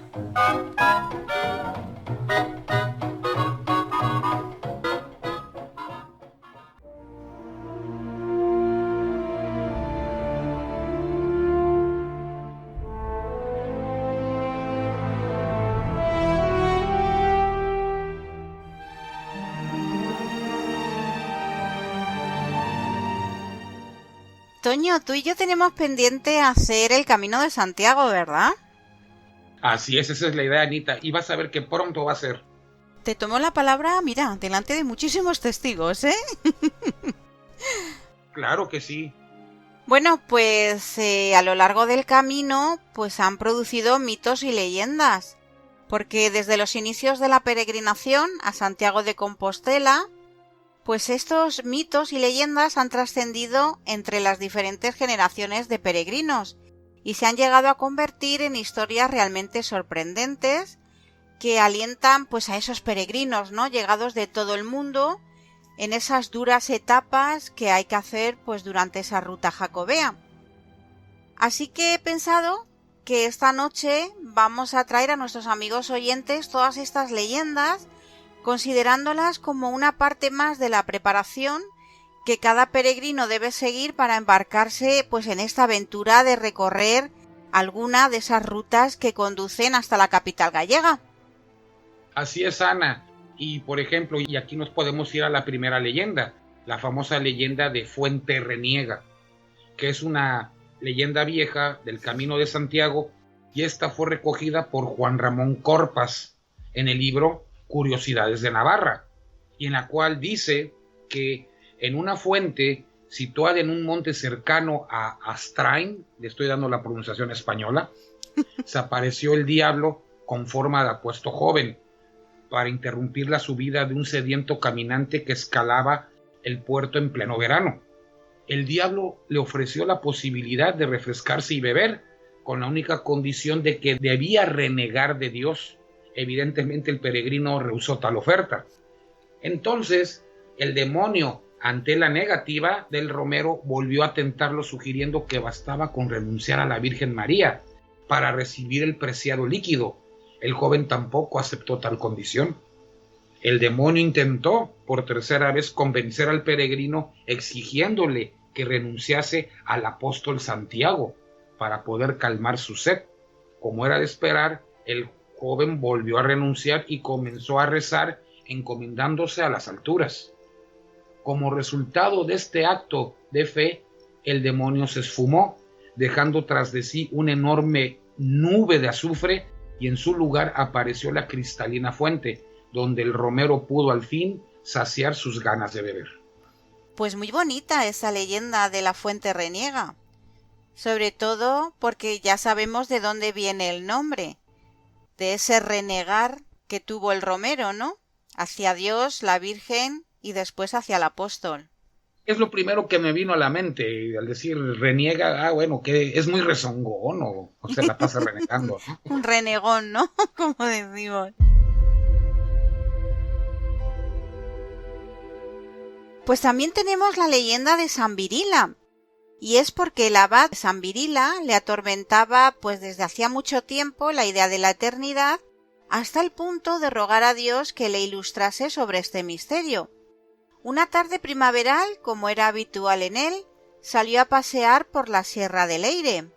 Al encontrarse fatigado, se sentó a reposar junto a una fuente en la que permaneció durante unas horas, o al menos eso creía él. Estaba allí absorto, escuchando el bellísimo canto de un ruiseñor, y tras ese tiempo regresó al monasterio que era su hogar. Al atravesar la puerta principal, ninguno de sus hermanos monjes le resultaba familiar. Deambuló confuso por las distintas dependencias del santo lugar, sorprendiéndose con numerosos detalles que le eran totalmente ajenos. Fíjate, Toño, que cayó en la cuenta de que a él tampoco le reconocían el resto de ocupantes del enclave monacal, por lo que decidió dirigirse al prior, quien atónito escuchó pues lo que le contó, ¿no?, su exposición. Tras acabar la historia, ambos decidieron acudir a la biblioteca para intentar descifrar la enigmática situación. Revisando unos viejos escritos, descubrieron que 300 años atrás un monje conocido como San Virila había regentado el monasterio y había sido devorado por unas fieras en uno de sus paseos matutinos. San Virila, con lágrimas en los ojos, comprendió que ese monje que aparecía en el viejo libro era él, y que Dios finalmente pues había escuchado sus plegarias. Sorprendente, muy interesante. O sea que él se sentó al lado de una fuente pensando que habían pasado unas cuantitas horas, y habían pasado casi ya 300 años. Imagínate, un portal, ¿no? Sí, desde luego, por lo menos. Claro. Pues bueno, también está el asno del apóstol. Pues llegó a Pamplona un peregrino francés con su familia. Hicieron una parada en esta ciudad para descansar y recuperar fuerzas alojándose en un hostal. La mujer del peregrino enfermó gravemente, por lo que tuvieron que permanecer más tiempo del que a priori tenían en mente en el alojamiento mencionado, hasta que finalmente esta mujer murió, convirtiéndose la romería en una experiencia realmente trágica. El peregrino decide continuar su andadura hacia Santiago, acompañado de sus 2 hijos de corta edad. Al haber permanecido durante un tiempo prolongado en el hospedaje, el dueño del sitio le reclama una buena suma de dinero. Ante la imposibilidad de hacerse cargo de la deuda, el peregrino entrega al hospedero su asno como contraprestación o pago, ¿no?, para finalmente partir hacia Santiago de Compostela. Una vez en camino, la familia hace un alto para rezar y pedir ayuda al apóstol. Al poco tiempo de realizar las súplicas, se encuentran con un venerable anciano que, tras una agradable charla, presta a los romeros un pollino para que les ayude durante las largas caminatas. Finalmente llegan a Santiago y el peregrino se ve abordado por una visión del apóstol Santiago, a quien reconoce como el anciano que se había encontrado muchos kilómetros atrás. Durante el camino de vuelta, la familia vuelve a pasar por Pamplona, donde descubren para su sorpresa el fallecimiento del mesonero en un accidente, llegando a oídos de los recién llegados. Todo el pueblo acredita la defunción a un castigo divino por la avaricia y falta de caridad que el propietario del hospedaje había demostrado con los peregrinos. Muy bonita esta leyenda también. Ya no dice si recuperó el asno, yo supongo que sí, ¿no? Bueno, ya tenía el pollino que le había dado el apóstol Santiago, así que para quien no lo sepa, pues pollino es un asno, un burro. Pues sí, era suficiente. Pues en esta andadura de los peregrinos por este camino de Santiago, también se cuenta la leyenda del Caballero de las Conchas. Esta historia forma parte del mito de la Traslatio, que es el viaje de Atanasio y Teodoro con los restos del apóstol desde Palestina hasta Galicia. La balsa de piedra en la que viajaban los discípulos del apóstol con los restos del mismo se encontraba ya cerca de la costa gallega, a la altura de Bouzas, una villa marinera situada a pocos kilómetros de Vigo. De repente se toparon con la celebración de una boda en la que estaban jugando a abofardar. Este entretenimiento consistía en arrojar una lanza o bofarda al aire y recogerla galopando a caballo antes de que tocase el suelo. En el turno del novio, un golpe de viento desvió la lanza al mar. El joven, empeñado en ganar el juego, la persiguió hundiéndose entre las olas. El tiempo pasaba y el jinete no salía del agua, por lo que todo apuntaba a que la boda iba a acabar en tragedia. Justo en ese momento, la barca de piedra se acercó a la zona en la que se había hundido el joven jinete, y se produjo el milagro. El novio y su montura emergieron de las aguas recubiertos de conchas de vieira. Por eso, los discípulos del apóstol indicaron que, como señal de devoción y en recuerdo de este milagro, todos los que decidan peregrinar hasta Santiago de Compostela deben portar esta concha como símbolo, surgiendo de esta forma uno de los elementos más representativos del Camino de Santiago. Interesante. Es verdad, no es hasta que terminas el camino que te dan esa concha, ¿no?, de peregrino. Claro, como diciendo, lo tienes que recorrer todo, ¿no? Así es. El siguiente es el milagro del gallo y la gallina. Esta es considerada como la leyenda más famosa del Camino de Santiago. Se ubica en Santo Domingo de la Calzada, La Rioja, en el siglo XIV. Un joven alemán de 18 años se encontraba en peregrinación a Compostela con sus padres. Tras una dura caminata llegaron a Santo Domingo de la Calzada, donde se ubicaba un mesón en el que tenían pensado hospedarse esa noche para recobrar fuerzas. Allí trabajaba una muchacha que se enamoró perdidamente del joven alemán en cuanto entró por la puerta, con tan mala suerte que ese amor no era correspondido. Ella, despechada y con ganas de venganza, guardó disimuladamente una copa de plata en el zurrón del peregrino de nombre Hugonel, para posteriormente acusarlo de robo. A la mañana siguiente, la familia se preparaba para retomar el camino cuando se vieron sorprendidos por la justicia que se personificó ante ellos para comprobar la veracidad de la acusación realizada por la joven mesonera. Al descubrir que era cierto, fue declarado culpable y condenado a morir en la horca. Padres del joven, destrozados por la noticia, no podían hacer otra cosa que rezar al apóstol, pidiendo ayuda para el joven. Tras cumplirse la condena, ambos padres se acercaron al cuerpo que colgaba sin vida. Para su sorpresa, Hugo Nel les habló diciéndoles que estaba vivo por gracia del santo apóstol. Los padres corrieron a comunicar la noticia al regidor, que en ese momento se encontraba comiendo unas aves. Cuando éste oye la historia de los progenitores, se burla de ellos y exclama: «Vuestro hijo está tan vivo como este gallo y esta gallina que me disponía a comer antes de que me importunarais». Tras acabar su discurso, el regidor baja la mirada hacia el plato para degustar la comida, cuando, para su sorpresa y la de todos los presentes, las dos aves empiezan a cacarear y a caminar por la mesa. De esta leyenda surge la afamada frase utilizada para referirse al municipio de La Rioja: «En Santo Domingo de la Calzada, donde cantó la gallina después de asada». ¿Sabías tú ese refrán? Sí, sí lo había oído. Desde luego las leyendas son muy bonitas, ¿eh? No, y como que se van pasando de generación en generación, ¿no? Claro, la tradición oral es importantísima, tanto en las leyendas pues como en los cuentos, en las adivinanzas.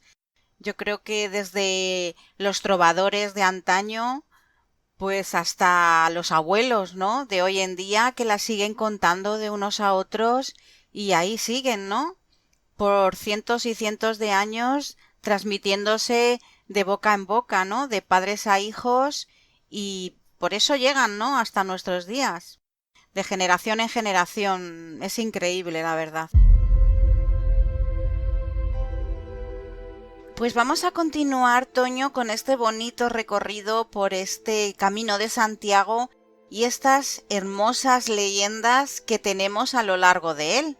Ahora tenemos la leyenda de los pastores de Estella.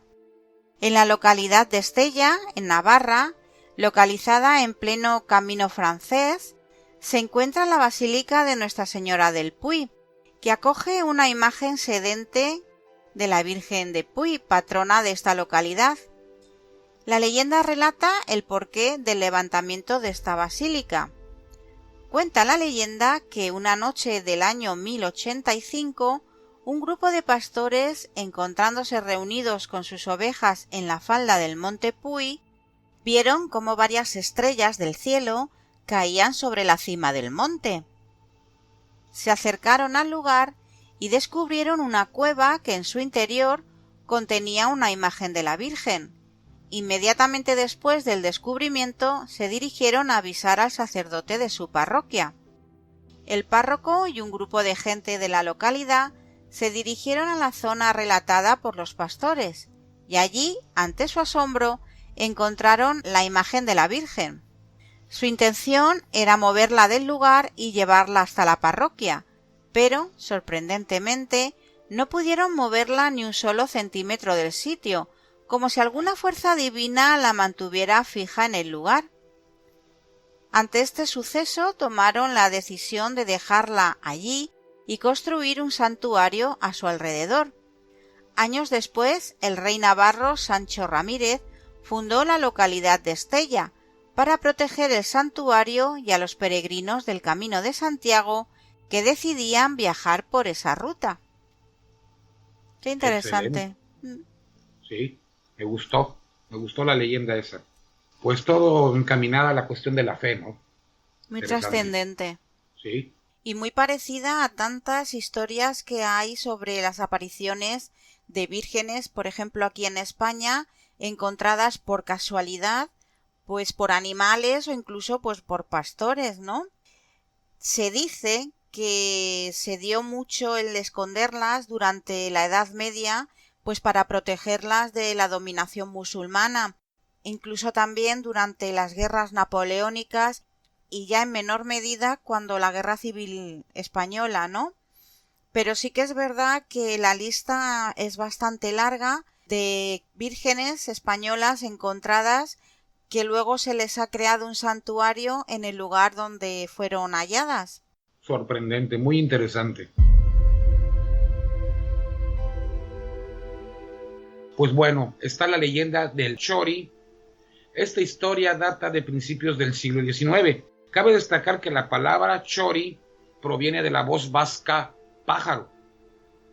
La leyenda ocurre en Puente la Reina, Navarra, localizada en el Camino Francés, que es la etapa 4 entre Pamplona y Puente la Reina. En ella relata cómo la gente del lugar observaron que un pájaro visitaba asiduamente la capilla de la Virgen del Puy, ubicada en la torre central del puente románico. El pequeño pájaro volaba de vez en cuando hasta la Virgen a limpiar con sus alas las telarañas del busto y lavar el rostro de la señora con agua del río que recogía de su pico. La gente del pueblo, ante tal extraño pero maravilloso acontecimiento, esperaban expectantes pues su próxima visita. Con el paso del tiempo se consideraron estas visitas del ave como anuncio de buenos presagios, celebrándose sus apariciones con diversas festividades y funciones religiosas. Las visitas de la pequeña ave se sucedieron hasta casi 20 años después por la destrucción de la torre donde se hallaba la Virgen. Qué bonita también. Qué raro lo del pájaro, ¿no? Pues la verdad que sí, que es sorprendente cómo cuenta que limpiaba esa talla de esa Virgen, ¿no? Incluso con agua que recogía del río, ¿no? Muy bonita la leyenda, desde luego.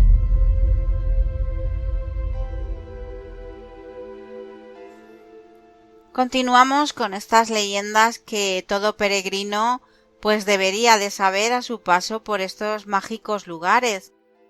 Y tenemos la del peregrino fantasma de la Plaza de la Quintana. Esta historia ocurrió en la misma Catedral de Santiago de Compostela. La identidad de este fantasma tiene dos diferentes versiones. La primera versión cuenta el relato de cómo un clérigo de la propia Catedral de Santiago, enamorado de una de las monjas de San Payo de Antealtares, le propuso a ésta escaparse juntos por la noche disfrazados de peregrinos. Aunque ella en un principio aceptó la propuesta, no apareció, por lo que él sigue esperando cada noche por su amada vestido de peregrino. La segunda versión narra la historia de Léonard du Revenant, un noble francés que asesinó a su progenitor para tomar su herencia. Sin embargo, fue descubierto por la justicia y sentenciado a ir a Santiago de Compostela. El noble, en vez de aceptar su sentencia de peregrinaje, asesinó a otras dos personas en su recorrido hacia la catedral. Vaya. Al llegar a Compostela no encontró alojamiento, por lo que decidió dormir pegado al muro de la catedral. Durante la noche, el fantasma de su padre apareció perdonándole su homicidio, pero le condenó a esperar eternamente en ese mismo muro la misericordia de las almas de las otras dos personas que asesinó. O sea que debe de ser que todavía estará allí si no la han perdonado, ¿no? Definitivamente, recuerda que para ellos ya no existe la función tiempo ni distancia, ¿no?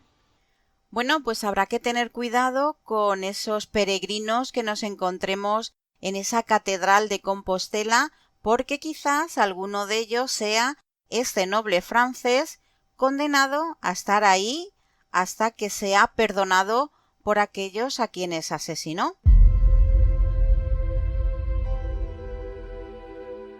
Y bueno, está el milagro de O Cebreiro.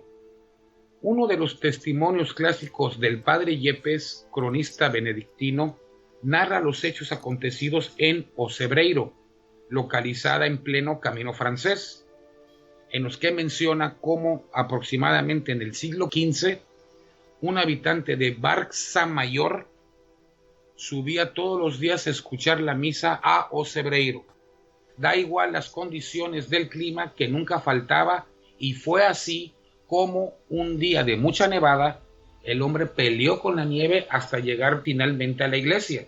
Eso sí es tener fe, digo yo, ¿no? Pues sí. A su llegada al convento coincidió que el clérigo se encontraba dando la misa, ya que había pensado que nadie asistiría. El cura despreció al hombre por exponerse así al camino solo por un poco de pan y vino, y fue cuando, en ese justo momento, la hostia se transformó en carne y el vino del cáliz en sangre. El clérigo se desmayó, pero cuando el hombre fue a socorrerle, ya estaba muerto.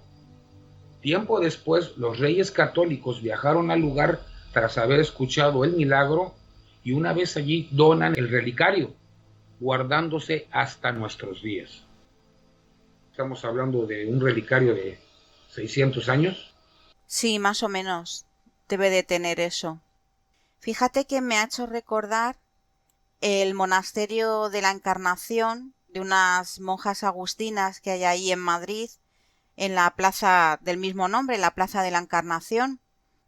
Este monasterio fue fundado por la reina Margarita de Austria, que fue la esposa de Felipe III. Y si no recuerdo mal, tienen más de 700 y pico relicarios que donó esta reina, la reina Margarita, y bueno, son una auténtica maravilla, son auténticas obras de arte, y dentro de ellos pues muchos tienen reliquias de santos, ¿no? Y están expuestos y se pueden ir a ver y visitar, y la verdad es que merece la pena porque es impresionante la colección. Yo creo que es una de las colecciones, junto con la que hay en el Escorial, de las mejores que hay en el mundo. Muy interesante.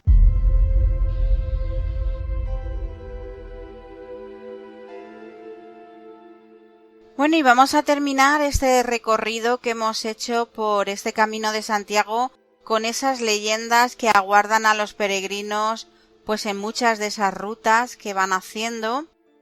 Y tenemos el de la reina Lupa, los bueyes que no eran bueyes y el dragón. Esta historia está directamente relacionada con el apóstol Santiago y sus discípulos Atanasio y Teodoro.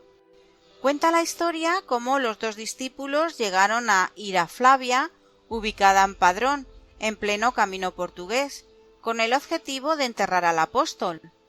Para ello solicitaron ayuda a la reina pagana Lupa, que les dio un carro y los mandó falsamente a una colina a buscar unos bueyes que en realidad eran unos toros salvajes. Mediante rezos, Atanasio y Teodoro consiguen amansar a los toros y logran que éstos conduzcan el carro. Volvieron los discípulos junto a la reina Lupa, y ésta, intentando por todos los medios que los restos del apóstol no descansasen en sus tierras, los mandó a unas tierras donde en realidad había un dragón. De nuevo, los discípulos, mediante signos de la cruz, dieron muerte al dragón y acabaron con la amenaza. Fue en este momento cuando la reina Lupa se convence del poder divino y decide convertirse al cristianismo y ofrecer su palacio como lugar de sepultura del apóstol, aunque finalmente fue desestimado por los discípulos. Pues como todo el mundo sabe y como dice la tradición, el apóstol Santiago está enterrado en la Catedral de Compostela. Pero es curioso que hay varios historiadores que aseguran que no se trata del apóstol Santiago, sino que es Prisciliano, el primer hereje cristiano ejecutado, quien está en esa venerada tumba de la Catedral Compostelana. O sea que sigue siendo un auténtico misterio. Qué interesante. Y además es el santo patrono de España, ¿no? Así es, Toño, pero no solo de España, es de Galicia, de los farmacéuticos y de los militares. Y ahora te voy a contar una cosa muy curiosa de por qué de los militares. Y es que resulta que en la tradición militar de España, el grito de guerra era Santiago y cierra España, que era siempre utilizado por los soldados desde la Reconquista hasta nuestra época moderna, cada vez que iban a cargar contra el enemigo. Y el día que se celebra la festividad del apóstol Santiago es el 25 de julio. Sorprendente, muy interesante. ¿Qué te han parecido, Toño, estas leyendas? A mí me han encantado. Pues muy interesante, dan ganas de hacer el camino, ¿no? Bueno, ya no solo por las leyendas, ¿no? Sino porque hacer también el camino es una manera de encontrarse con uno mismo por esa necesidad, ¿no? De saber más de uno mismo, incluso pues de encontrar respuestas a preguntas que uno se hace y que pues en la vida cotidiana, ¿no? Con todo ese ruido, ese estrés, no llega a tener respuesta. Pues sí. Y también yo creo que por compartir con otras personas, ver la solidaridad de otros peregrinos, compartir experiencias, personas de otros lugares, de otros países. Encima ya si lo haces pues con amigos o con tu pareja, pues qué más se puede pedir, ¿no? Incluso pues se fortalecen, ¿no? Esas amistades, ese amor entre la pareja. Toño, volviendo a las leyendas, he visto que muchas de ellas, por no decir que casi todas, tienen su moraleja. Es decir, que todo aquel que no ayuda al más necesitado, ¿no? Aquel peregrino que tiene hambre, tiene sed, pues finalmente acaba teniendo un castigo divino, ¿no? O la ley del karma y dharma, ¿no? O sea, lo que hace se te regresa como boomerang, ¿no? Una cosa así también. Claro. Pudiera ser, ¿no? Como el caso de lo del asno, ¿no? Claro. Ahí Sí, es de eso. así es. Bueno, pues ahí están esos mitos y leyendas de ese Camino de Santiago que muchos de los amigos que nos estén escuchando seguramente ya han podido hacer y los que no, pues espero que se animen igual que haremos nosotros un año de estos, que nos animaremos y que lo haremos, claro que sí. Y sería una gran investigación además del aspecto de aprendizaje cultural. Sí, cultural, místico, antropológico, porque la verdad es que es un camino mágico, un camino iniciático, que decían los antiguos. Así es, definitivamente.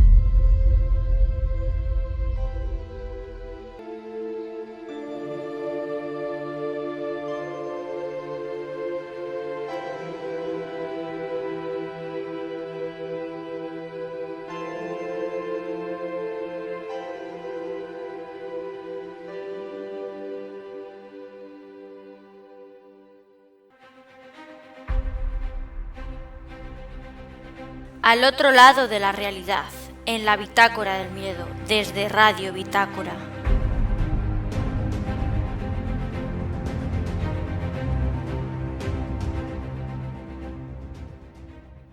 Bueno, pues si te parece, Toño, ahora ya vamos a ir ya cerrando el programa, pero no nos podemos ir sin antes escuchar la historia de la Bitácora del Miedo, ¿no? La que da nombre al programa. Hoy os voy a hablar de la Dama Roja de Huntingdon College. Pues vamos a escucharlo, Anita. Adelante. Conoce los casos más misteriosos y enigmáticos con la Bitácora del Miedo, una idea original de Ana María Márquez.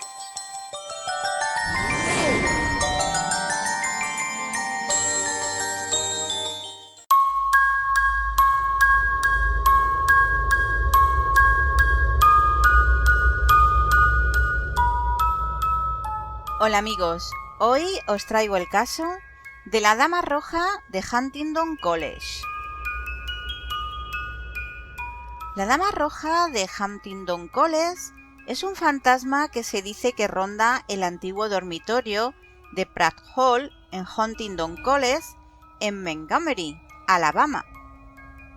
Su historia se cuenta en uno de los libros de fantasmas de esta ciudad, escrito por la exalumna de Huntingdon, Catherine Tucker Winton. Según Winton y el historiador Daniel Barefoot, en realidad ha habido dos fantasmas que supuestamente han perseguido a Huntingdon College, apareciendo por primera vez a fines del siglo XIX, cuando la universidad todavía estaba ubicada en la ciudad de Tuskegee. Fue descrita como una mujer joven con un vestido escarlata y con una sombrilla del mismo color que caminaba sin decir palabra arriba y abajo por los pasillos de un dormitorio de mujeres a altas horas de la noche, bañada en un resplandor rojo.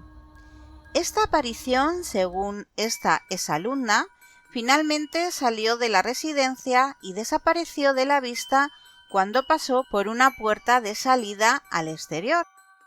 La supuesta identidad u origen de este espectro nunca se ha podido determinar y, como digo, al parecer nunca más se la volvió a ver.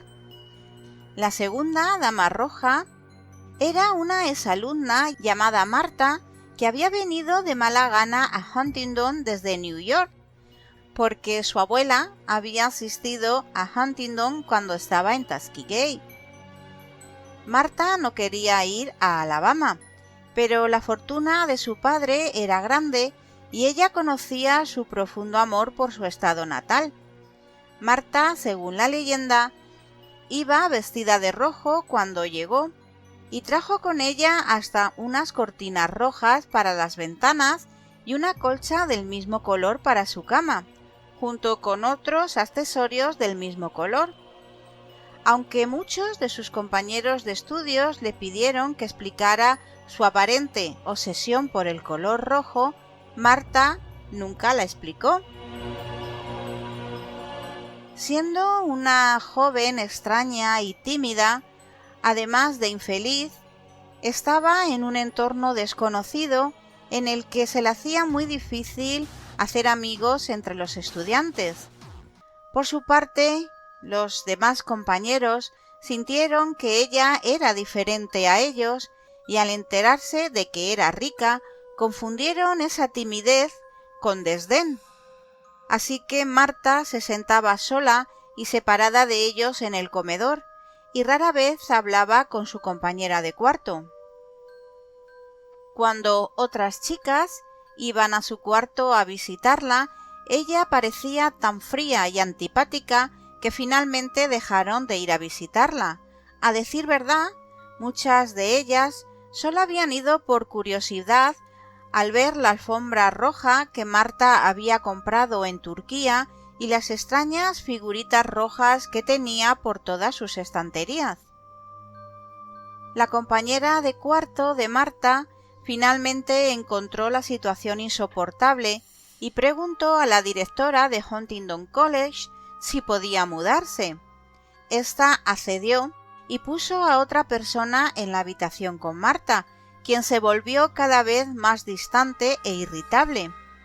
Esta segunda compañera de cuarto también acabó dejándola después de una semana. Este procedimiento sucedía una y otra vez mientras una compañera tras otra iban abandonando el cuarto que compartían con Marta, ya que encontraban muy difícil vivir con ella, con esta mujer, esta joven tan hosca. Por fin, la delegada del curso, que era conocida por su habilidad para llevarse bien con todo el mundo, se mudó con Marta a su habitación e hizo todo lo que pudo para hacerse amiga de ella, pero todos sus esfuerzos fueron inútiles. Marta se había vuelto tan amargada como retraída, y parecía rehuir la presencia de esta compañera de buen corazón. Después de que todos sus esfuerzos por entablar amistad hubiesen fracasado, y sintiéndose deprimida y abatida, esta joven comenzó a recoger sus pertenencias para marcharse. Justo cuando estaba a punto de irse, Marta, que no sabía de su inminente partida, regresó en ese momento a la habitación. Con una mirada desafiante la dijo: «Así que tampoco me soportaste, como el resto de tus amigos engreídos. Estaba empezando a pensar que realmente querías que fuera tu amiga, pero me odias igual que hacia el resto. Bueno, me alegro de deshacerme de ti. Toma tus cosas y vete. Pero te diré una cosa, querida, por el resto de tu vida te arrepentirás de salir de esta habitación». La delegada del curso estaba perturbada por este amargo arrebato, pero aún así salió con todas sus pertenencias y se marchó de allí para nunca más volver. Marta, abandonada por la única persona que ella creía que era su única amiga, adquirió el hábito de deambular por las habitaciones donde las otras jóvenes quedaban y se juntaban, pero su presencia ponía fin a los juegos a los que estaban jugando y encontraban excusas para dejarla sola. Marta, dolida por el rechazo de todas ellas, regresaba a su solitario dormitorio, donde se envolvía en su colcha roja y se quedaba allí sola, alejada de todo el mundo. Más tarde el comportamiento de Marta se volvió aún más extraño. Esperaba hasta que se apagaban las luces y visitaba un cuarto tras otro, eso sí, sin decir una palabra, pero mirando al vacío como si estuviera en trance. Con el paso del tiempo, comenzó a caminar por los pasillos durante las horas más oscuras de la noche. A menudo alarmaba a las demás jóvenes abriendo y cerrando sus puertas, reanudando después su lamentable paseo. Una noche, después de que Marta no había aparecido por clase o en ninguna de las comidas, su excompañera de cuarto, la delegada del curso, tuvo un sentimiento de culpa y decidió ir a verla, pensando que esta vez podría ayudar a Marta de alguna manera. Mientras se acercaba a la habitación de Marta, se dice que notó destellos rojos saliendo de la habitación de ésta en dirección al pasillo. Cuando abrió la puerta, gritó y se desmayó. Todas las jóvenes del cuarto piso salieron corriendo de sus habitaciones para ver qué pasaba. Marta fue encontrada en el suelo de su habitación, vestida con su bata roja y envuelta en su colcha roja tras haberse suicidado cortándose las venas. Esto sucedió hace mucho tiempo, pero los estudiantes de Huntingdon han alegado que en la fecha del suicidio de Marta cada año rayos de luz carmesí destellan desde el espejo de su habitación y la dama roja regresa para rondar por los pasillos. Los estudiantes informaron haber visto el fantasma de Marta en el cuarto piso, alegando haberla visto atravesar las paredes y puertas cerradas. Hoy este lugar se ha convertido en el Departamento de Educación y Psicología de la universidad. En octubre de cada año, la Hermandad de Mujeres Chi Omega, Phi Mu y Alpha Omicron Pi participan del Día de la Dama de Rojo. Se pintan la cara, se visten de negro y corren por el campus. Además de la Dama de Rojo, Huntingdon College está también habitado por el espíritu inquieto de un joven estudiante que supuestamente se disparó en el jardín de la universidad durante la década de 1970, después de que su exnovia lo dejara plantado. Al parecer, los estudiantes han informado que sienten fuerzas invisibles tirando de sus ropas mientras caminan por el césped de noche. Otros espíritus que supuestamente rondan porciones del campus incluyen los de un joven asesinado que supuestamente se ahogó en el estanque de la universidad, una estudiante vestida solo con una toalla y un poltergeist conocido como Frank el bibliotecario fantasma. Espero que os haya gustado y nos vemos en el siguiente caso de la Bitácora del Miedo.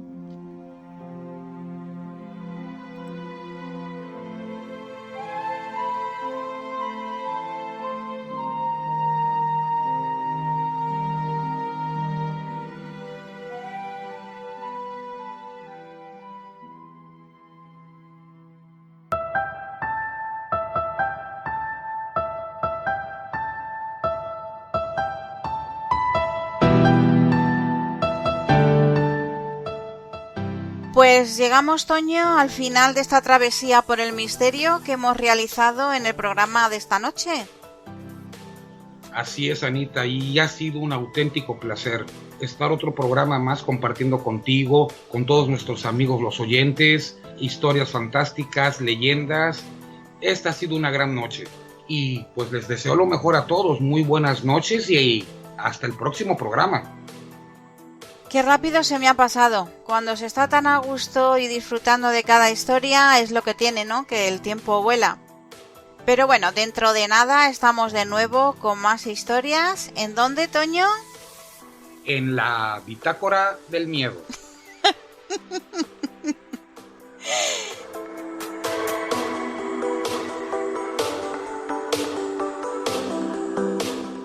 Dar las gracias a todos los que nos habéis escuchado en directo desde Radio Bitácora y nos habéis acompañado en el grupo de Facebook de la Bitácora del Miedo Radio.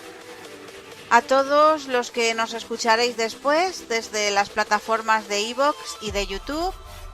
Y ya sabéis que podéis contactar con nosotros en la bitácoradelmiedo@gmail.com si queréis contarnos alguna experiencia personal o a través del grupo de Facebook. ¡Sed felices! ¡Besos!